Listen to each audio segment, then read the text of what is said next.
नमस्ते दोस्तों, knowledge TV में आपका फिर से स्वागत है। आज हम अपना ध्यान एक और भी महत्वपूर्ण विषय पर केंद्रित कर रहे हैं, हमारे अपने ग्रह पृथ्वी का अस्तित्व।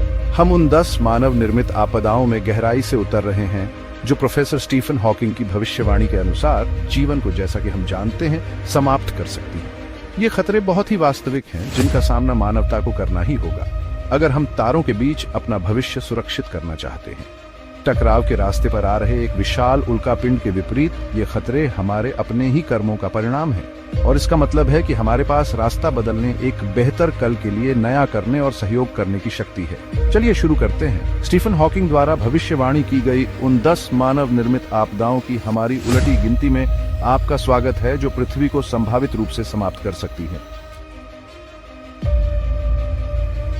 चलो अब अपनी लिस्ट की शुरुआत करते हैं, एक ऐसे डेंजर से जो अब दूर की बात नहीं बल्कि एक कड़वी सच्चाई है, क्लाइमेट चेंज। हम बात कर रहे हैं अपने प्लैनेट के धीरे धीरे गर्म होने की इंसानी एक्टिविटीज की वजह से, खासतौर पर फॉसिल फ्यूल्स जलाने की वजह से। बढ़ता समुद्र का लेवल कोस्टल सिटीज को डुबो सकता है, लाखों लोगों को बेघर कर सकता है। ज्यादा बार और तेज हीट वेव्स, ड्राउट्स और वाइल्ड फायर्स अब आम बात होती जा रही है। हमारे प्लैनेट के इकोसिस्टम्स का डेलिकेट बैलेंस बिगड़ रहा है, जिससे अनप्रेडिक्टेबल और मुमकिन है कि डिजास्टर्स कॉन्सिक्वेंसेस हों। ये कोई साइंस फिक्शन नहीं है दोस्तों, ये अब भी हो रहा है। हम melting glaciers, bleached coral reefs और एक्सट्रीम वेदर इवेंट्स में क्लाइमेट चेंज के निशान देख सकते हैं। बहस का समय खत्म हो गया है, एक्शन का समय आ गया है। हमें क्लीनर एनर्जी सोर्सेज की तरफ जाना होगा, अपना कार्बन फुटप्रिंट कम करना होगा और सस्टेनेबल प्रैक्टिसेस डेवलप करने होंगे। ये सिर्फ पोलर बेयर्स को बचाने या रेन फॉरेस्ट को प्रिजर्व करने के बारे में नहीं है, ये उन कंडीशंस को प्रिजर्व करने के बारे में है जो इस प्लैनेट पर इंसानी जीवन को पॉसिबल बनाती है। हमें सिर्फ एक ही अर्थ मिली है। एक और खतरे की बात करते हैं जो सबके सामने है, न्यूक्लियर वॉर। हम सब इन हथियारों की विनाशकारी शक्ति जानते हैं। एक ही धमाका एक शहर को पल भर में तबाह कर सकता है, जैसे दुनिया में और कुछ नहीं। लेकिन न्यूक्लियर वॉर का असली खतरा सिर्फ धमाके में नहीं, बल्कि उसके लंबे समय तक चलने वाले और दूरगामी परिणामों में है। रेडियो एक्टिव फॉलआउट बड़े इलाकों को दूषित कर सकता है, जो पीढ़ियों तक रहने लायक नहीं रहेंगे। वायुमंडल में धूल और मलबा न्यूक्लियर विंटर ला सकता है, सूरज को ढककर पूरी दुनिया में ठंड फैला सकता है। हजारों न्यूक्लियर वेपन्स हमेशा तैयार रहते हैं, किसी भी समय लॉन्च किए जा सकते हैं। एक छोटे से न्यूक्लियर एक्सचेंज के भी भयानक परिणाम होंगे, सिर्फ उन देशों के लिए नहीं बल्कि पूरे ग्रह के लिए।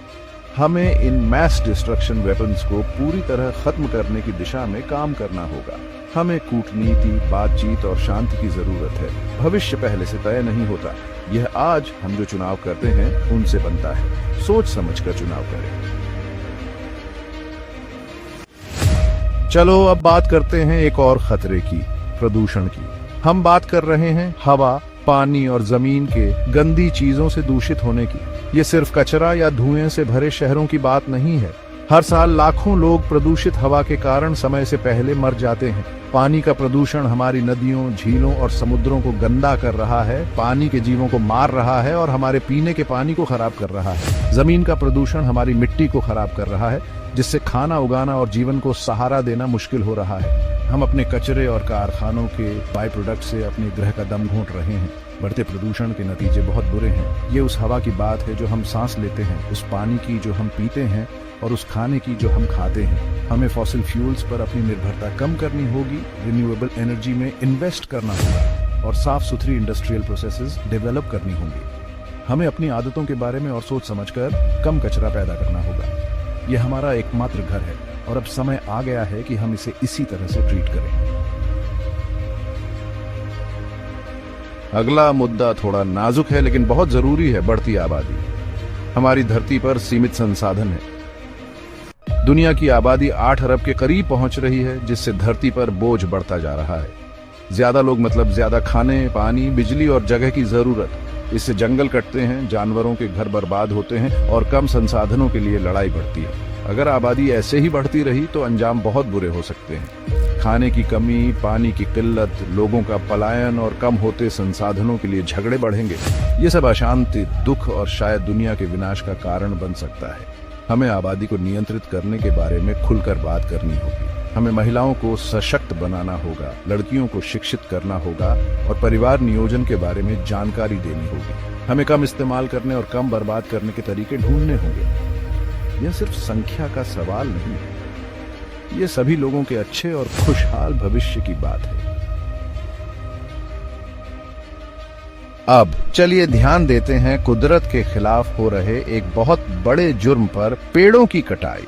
जंगल हमारे धरती के फेफड़े हैं। ये कार्बन डाइऑक्साइड सोखते हैं और ऑक्सीजन छोड़ते हैं, जिससे हम सांस लेते हैं। ये हमारे क्लाइमेट को रेगुलेट करते हैं, मिट्टी के कटाव को रोकते हैं और अनगिनत प्रजातियों को रहने की जगह देते हैं। जब हम जंगल काटते हैं तो हम सिर्फ पेड़ नहीं हटा रहे होते, हम पूरे इकोसिस्टम्स को बिगाड़ रहे होते हैं, जानवरों की प्रजातियों को विलुप्त होने पर मजबूर कर रहे होते हैं और बहुत सारा कार्बन डाइऑक्साइड एटमॉस्फेयर में छोड़ रहे होते हैं, जिससे क्लाइमेट चेंज और बढ़ता है। पेड़ों की कटाई के नतीजे बहुत दूर तक जाते हैं।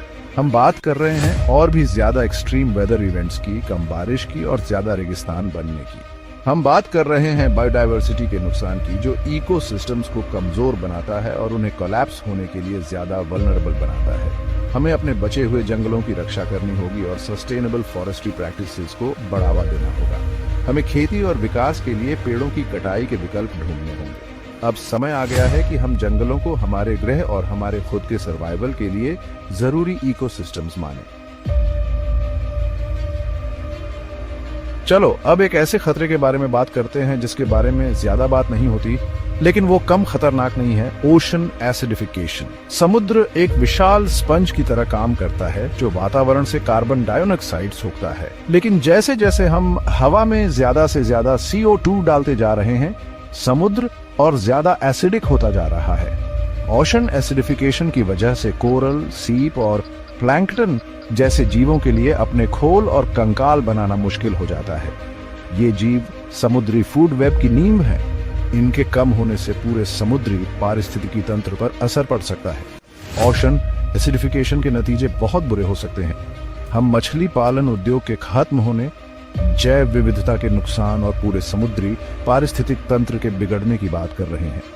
हमें अपने कार्बन उत्सर्जन को कम करने और ओशन एसिडिफिकेशन के प्रभावों को कम करने के तरीके खोजने की जरूरत है। समुद्र हमारे ग्रह के जीवन रक्षक सिस्टम का एक महत्वपूर्ण हिस्सा है और अब समय आ गया है कि हम इसे उसी तरह से मानें। चलो अब ध्यान देते हैं अपने पैरों के नीचे की जमीन पर, मिट्टी जो हमें पालती है। भूमि क्षरण, जिसमें मिट्टी का कटाव, रेगिस्तान में बदलना और प्रदूषण शामिल है। बढ़ती आबादी को खिलाने की हमारे ग्रह की क्षमता के लिए एक बढ़ता हुआ खतरा है। स्वस्थ मिट्टी खेती, वानिकी और हमारे पारिस्थितिक तंत्रों के समग्र स्वास्थ्य के लिए आवश्यक है, लेकिन अनसस्टेनेबल एग्रीकल्चरल प्रैक्टिसेस, डिफॉरेस्टेशन और प्रदूषण हमारी मिट्टी को खतरनाक दर से खराब कर रही है। भूमि क्षरण के परिणाम दूरगामी हैं। इससे एग्रीकल्चरल प्रोडक्टिविटी कम होती है, खाने की कमी होती है और गरीबी बढ़ती है। हमें सस्टेनेबल लैंड मैनेजमेंट प्रैक्टिसेस अपनाने की जरूरत है, जैसे फसल चक्र, कवर क्रॉपिंग और नो टिल फार्मिंग। हमारी मिट्टी का स्वास्थ्य सीधे हमारे अपने स्वास्थ्य और कल्याण से जुड़ा है। समय आ गया है कि हम इसे उस अनमोल संसाधन की तरह माने जो यह है। चलो एक ऐसी चीज के बारे में बात करते हैं जिसकी जरूरत हम सबको है, पानी। पानी जिंदगी के लिए बहुत जरूरी है, लेकिन दुनिया के कई हिस्सों में यह कम होता जा रहा है। बढ़ती आबादी, पोल्यूशन और क्लाइमेट चेंज हमारे पानी के रिसोर्सेज पर बहुत जोर डाल रहे हैं। इसकी वजह से पानी की कमी हो रही है, पानी के रिसोर्सेज के लिए झगड़े हो रहे हैं और लोगों को अपना घर छोड़ना पड़ रहा है। पानी की कमी के नतीजे बहुत बुरे हैं। इससे खाने की कमी, इकोनॉमिक इंस्टेबिलिटी और सोशल अनरेस्ट हो सकता है। हमें पानी बचाना होगा, अपना वाटर फुटप्रिंट कम करना होगा और पानी मैनेज करने के सस्टेनेबल तरीके ढूंढने होंगे। साफ पानी हर इंसान का ही क्यों है। अब वक्त आ गया है कि हम इसे ऐसे ही समझें।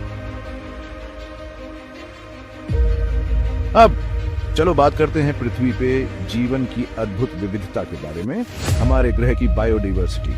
छोटे से छोटे कीड़े से लेकर बड़ी से बड़ी व्हेल तक हर प्रजाति हमारे इकोसिस्टम्स के नाजुक संतुलन को बनाए रखने में एक भूमिका निभाती है। लेकिन मानव गतिविधियां प्रजातियों को खतरनाक दर से विलुप्ति की ओर धकेल रही हैं। बायोडाइवर्सिटी का नुकसान इकोसिस्टम्स को कमजोर करता है, जिससे उनके कोलैप्स होने का खतरा बढ़ जाता है। हमें हैबिटेट्स की रक्षा करने, प्रजातियों का संरक्षण करने और प्राकृतिक दुनिया पर अपने प्रभाव को कम करने की आवश्यकता है। हमें यह याद रखने की जरूरत है कि हम प्रकृति का हिस्सा हैं, उससे अलग नहीं। हमारा भाग्य सभी जीवित चीजों के भाग्य से जुड़ा हुआ है। और आखिर में चलो एक ऐसे खतरे के बारे में बात करते हैं जो बिल्कुल साइंस फिक्शन जैसा लगता है, लेकिन असलियत बनता जा रहा है। आर्टिफिशियल इंटेलिजेंस का बढ़ना। देखो, मैं टेक्नोलॉजी की तरक्की के बिल्कुल खिलाफ नहीं हूं, लेकिन हमें ऐसी मशीनें बनाने में सावधान रहना होगा जो हमसे भी ज्यादा होशियार हो जाएं और हमें बेकार बना दें। हम एआई सिंगुलैरिटी की बात कर रहे हैं, एक ऐसा पॉइंट जहां आर्टिफिशियल इंटेलिजेंस इंसानी दिमाग से भी आगे निकल जाएगा और खुद को तेजी से बेहतर बनाने लगेगा। उस समय हम अपनी बनाई हुई चीजों पर काबू नहीं रख पाएंगे। एआई आजकल हर जगह इस्तेमाल हो रहा है, सेल्फ ड्राइविंग कार से लेकर चेहरा पहचानने वाले सॉफ्टवेयर तक। हमें यह सुनिश्चित करना होगा कि एआई का विकास नैतिक और जिम्मेदारी से हो। हमें एआई को गलत कामों में इस्तेमाल होने से रोकने के लिए सुरक्षा उपाय बनाने होंगे। इंसानियत का भविष्य इसी पर निर्भर हो सकता है। तो ये लीजिए, स्टीवन हॉकिंग की मानवता के लिए 10 चेतावनियां। ये वो मैन मेड डिजास्टर्स हैं जो धरती का अंत कर सकते हैं। ये सोचने वाली बात है, लेकिन इसका मतलब डर या निराशा नहीं है। ये एक कॉल टू एक्शन है। हमारे पास इन थ्रेट्स से निपटने के लिए नॉलेज, टेक्नोलॉजी और रिसोर्सेज हैं। हमें बस विल, कमिटमेंट और कलेक्टिव एक्शन की जरूरत है कुछ बदलाव लाने के लिए। ये समय है आगे आने का, अपने प्लैनेट के जिम्मेदार स्टूवर्ड्स बनने का और एक ऐसा फ्यूचर बनाने का जहां आने वाली पीढ़ियां फल फूल सकें। देखने के लिए धन्यवाद। लाइक, शेयर और सब्सक्राइब करना ना भूलें और इंफॉर्मेटिव कंटेंट के लिए